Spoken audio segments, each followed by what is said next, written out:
না, এ ধরনের কোনো প্রশ্ন করবেন না, আমি বিরক্ত হই। সাবিনা খাতুন, মাসুরা পারভিনদের প্রসঙ্গ উঠতেই অসন্তুষ্টি ঝরল হেড কোচ পিটার বাটলারের কণ্ঠে। এদিকে ত্রিদেশীয় সিরিজের পর মালয়েশিয়ায় প্রস্তুতি ম্যাচ খেলবেন আফিদা, ঋতুপর্ণারা।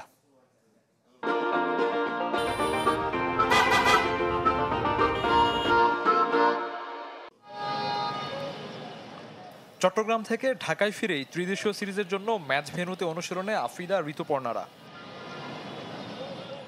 শক্তিশালী মালয়েশিয়া ও আজারবাইজানের সাথে খেলতে মুখিয়ে বাংলাদেশ।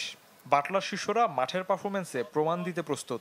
খাপ খাইয়ে নিতে সমস্যা হচ্ছে না, যেহেতু অনেকদিন আমরা একসাথে প্র্যাকটিস করি নাই, তো এই জন্য দলের ভিতরে একটু বোঝাপড়া একটু কম হতেই পারে, কিন্তু এখন আমরা প্র্যাকটিস করেছি একসাথে, আলহামদুলিল্লাহ আমাদের বোঝাপড়া ভালো, ইনশাল্লাহ সেটা আপনারা মাঠে দেখতে পাবেন।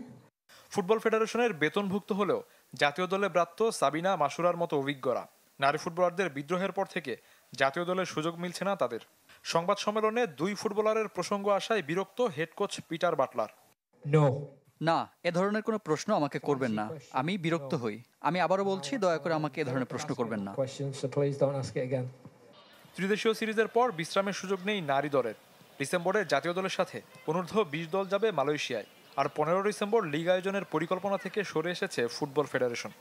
নেক্সট মান্থ আবার টিম যাবে মালয়েশিয়া, সেখানে আন্ডার 20 এবং সিনিয়র বোথ যাবে।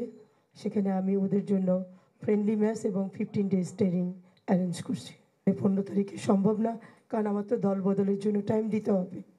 দল বদলের টাইম দিলে আমরা 27, 28 তারিখের আগে কোনোভাবেই পারবো না। সংবাদ সম্মেলনে নারীদের 25 সদস্যের দল দিয়েছে বাফুফে। নতুন মুখ মামুনি চাকমা। শফিউদ্দিন শাওন, চ্যানেল 24, ঢাকা।